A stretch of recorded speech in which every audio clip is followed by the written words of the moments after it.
Pemimpin yang baik itu adalah pemimpin yang bisa merangkul dan bukan memukul. Itu harapannya. Pemimpin mana yang tega menjadikan rakyatnya sebagai musuh?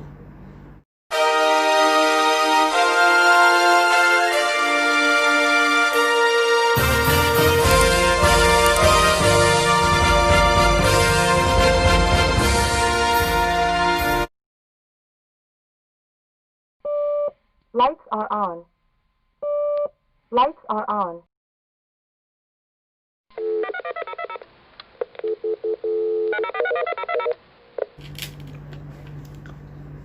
Bismillahirrahmanirrahim. Assalamualaikum warahmatullahi wabarakatuh. Jumpa lagi kita di channel ini, di Sabda Semesta Channel. Puji syukur kita panjatkan kehadirat Allah Subhanahu wa Ta'ala, karena atas limpahan rahmat dan karunia-Nya sehingga kita masih berkesempatan untuk bertemu kembali. Salawat serta salam tak bosan-bosannya kita haturkan buat junjungan kita Nabiullah Muhammad Sallallahu Alaihi Wasallam, para keluarganya, sahabat-sahabatnya, dan pengikut-pengikutnya yang setia hingga akhir zaman. Saudara, ini pada edisi kali ini sengaja kita buat videonya di kantor. Jadi ini kita lagi nginap di kantor biar lebih konsentrasi. Saudara dan teman-teman semuanya, pada edisi kali ini kita akan mencoba untuk membahas, mendiskusikan tentang bagaimana jalannya pemerintahan kita di periode kedua Pak Jokowi dan Kiai Haji Ma'ruf Amin. Bukan bermaksud merasa sok pintar, sok bisa menganalisa, tapi ini adalah salah satu bentuk hak yang dimiliki oleh setiap warga negara, yaitu setiap warga negara berhak mengeluarkan pendapatnya.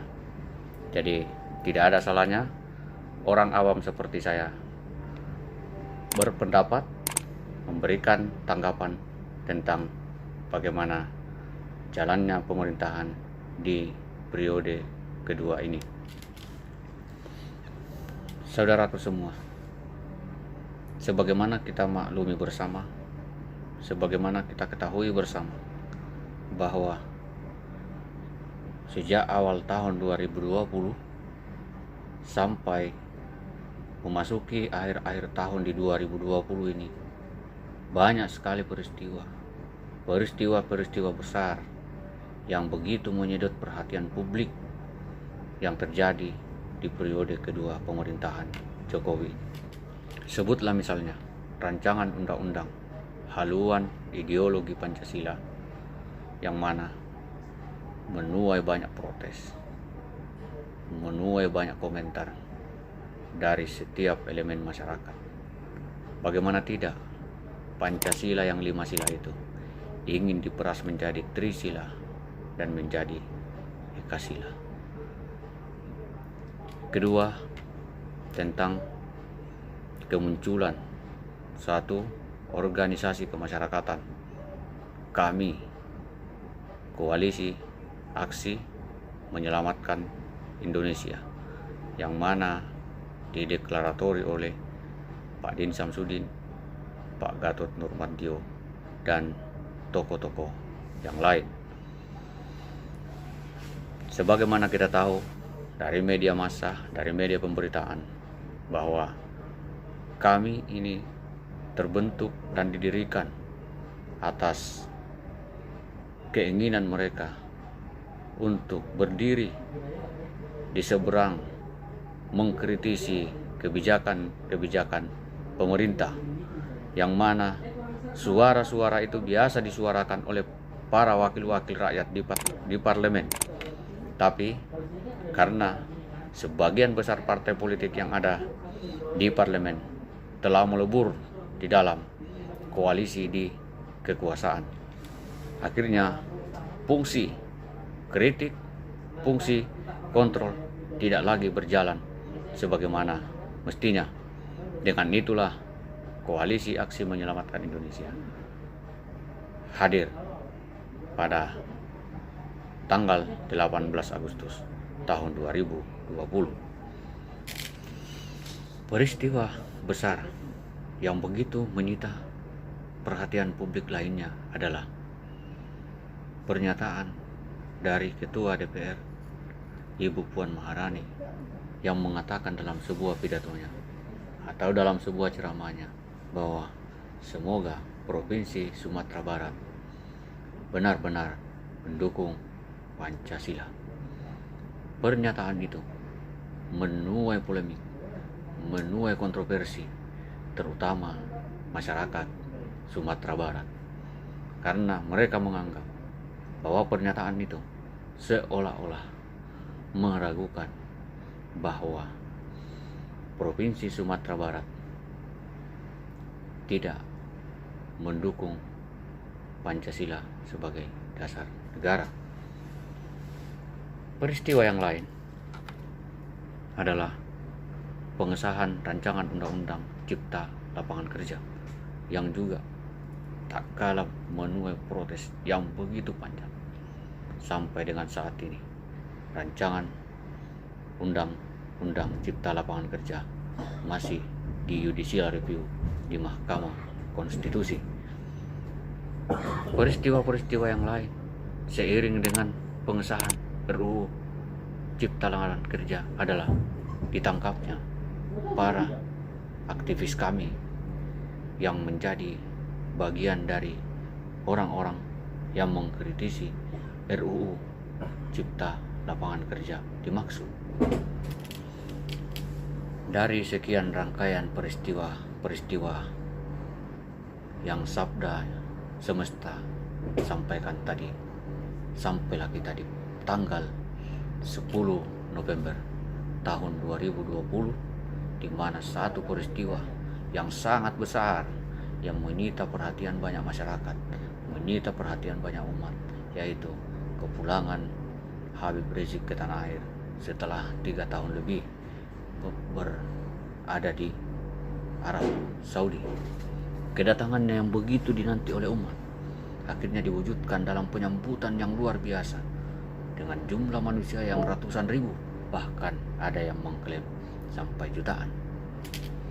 Kepulangan beliau rupanya sebagian orang atau sekelompok tokoh-tokoh tertentu rupanya tidak senang dengan kepulangan beliau. Akhirnya banyak masalah-masalah yang timbul yang disangkakan kepada beliau, mulai dari kasus kerumunan, acara pernikahan putrinya, acara maulid, sampai dengan tertembaknya 6 laskar pengawal Habib Rizik, laskar dari FPI, yang terjadi pada tanggal 7 Desember 2020 dini hari. Peristiwa penembakan itu lagi-lagi memunculkan berbagai macam reaksi dari masyarakat. Bagaimana tidak? Pada konferensi pers yang disampaikan oleh Kapolda Metro Jaya menyampaikan bahwa terjadinya kasus penembakan itu karena laskar FPI yang menjadi korban adalah menyerang pihak kepolisian. Jadi pihak kepolisian terpaksa melakukan tindakan yang terukur. Sementara di lain pihak, konferensi pers yang dilakukan oleh Sekretaris Umum FPI dalam hal ini Munarman menyampaikan bahwa pernyataan Kapolda Metro Jaya yang menyatakan bahwa laskar FPI melakukan penyerangan terhadap pihak kepolisian dan laskar dan tuduhan bahwa Laskar FPI memiliki senjata api dan senjata tajam itu adalah fitnah yang sangat besar dan kebohongan yang luar biasa. Beliau berpendapat bahwa FPI lah yang terdesak, FPI lah yang dibantai di dalam peristiwa itu. Tentunya kita semua berharap bahwa dari kejadian itu bisa diusut dengan tuntas, dengan terang benderang, sehingga yang salah memang harus dihukum dan benar harus dinyatakan benar. Jangan yang salah dibenarkan, yang benar disalahkan. Saudaraku, peristiwa tidak berhenti sampai di situ. Ada banyak hal lagi peristiwa-peristiwa yang terjadi. Pembunuhan di Sigi, pembunuhan satu keluarga di Sigi, deklarasi Papua Merdeka oleh Beni Wenda, belum lagi korupsi Menteri Kelautan dan Perikanan, belum lagi korupsi Menteri Sosial. Banyak hal, banyak peristiwa-peristiwa yang terjadi selama periode kedua kepemimpinan Jokowi Ma'ruf Amin ini. Saudara, dari awal saya sampaikan bahwa tidak ada maksud untuk merasa pintar, merasa bisa menganalisa kejadian-kejadian itu. Tapi sebagai warga negara juga berhak untuk mengeluarkan pendapatnya. Dan saudara, dari sekian peristiwa yang saya sebutkan tadi, dan masih banyak lagi peristiwa-peristiwa yang lain yang begitu menyita perhatian publik, tidak ada maksud untuk membahasnya satu persatu di sini. Mari kita diskusikan di dalam kolom interaksi, di kolom komentar nanti apa yang mau saya sampaikan dengan menyebutkan peristiwa-peristiwa tadi itu. Yang mau saya sampaikan, saudaraku, bahwa dari sekian banyak peristiwa tadi itu adalah gambaran bahwa betapa tidak maksimalnya pemerintahan Jokowi Ma'ruf Amin di dalam menjaga stabilitas sosial, stabilitas politik, stabilitas ekonomi, dan lain-lain. Itu mengkonfirmasi bahwa di periode kedua pemerintahan Jokowi ini belum menunjukkan tanda-tanda ke arah yang lebih baik. Bahkan banyak pihak yang meragukan bahwa pemerintahan ini bisa benar-benar kita harapkan. Tapi saudaraku, kembali lagi saya mengutip salah satu pernyataan dari tokoh besar dunia, John F. Kennedy. Beliau pernah menyampaikan bahwa baik buruknya ini adalah negaraku. Demikian pula adanya kita, bahwa bagaimanapun kondisi bangsa kita saat ini, kita harus tetap optimis dan sebisa mungkin kita memberikan kontribusi di bidang kita masing-masing. Belum lagi yang bangsa kita, bahkan di seluruh dunia, dampak dari virus COVID-19 ini telah memporak-porandakan semua sendi-sendi kehidupan. Oleh karena itulah saya mengajak kepada kita semua, mari kita bersatu, hindari perpecahan, karena hanya dengan persatuan kita bisa kuat. Bukankah dengan adanya musibah ini membuat kita untuk berpikir, membuat kita untuk merenung bahwa sudah saatnya sekarang kita bersatu, bukan malah sibuk mencari perbedaan, memperbesar perbedaan. Yang harus kita lakukan sekarang adalah carilah titik kesamaan, mari kita bersatu. Karena saya yakin dan percaya semua kita, semua anak bangsa punya niat yang baik untuk melihat bangsa ini menjadi lebih baik lagi ke depan. kepada para tokoh yang merasa menjadi penguasa dan penanggung jawab negeri ini. Jika Anda semua sempat menyaksikan video ini, sebagai masyarakat awam, saya memohon, saya meminta bahwa jangan jadikan masyarakatmu sebagai musuh. Pemimpin yang baik itu adalah pemimpin yang bisa merangkul dan bukan memukul.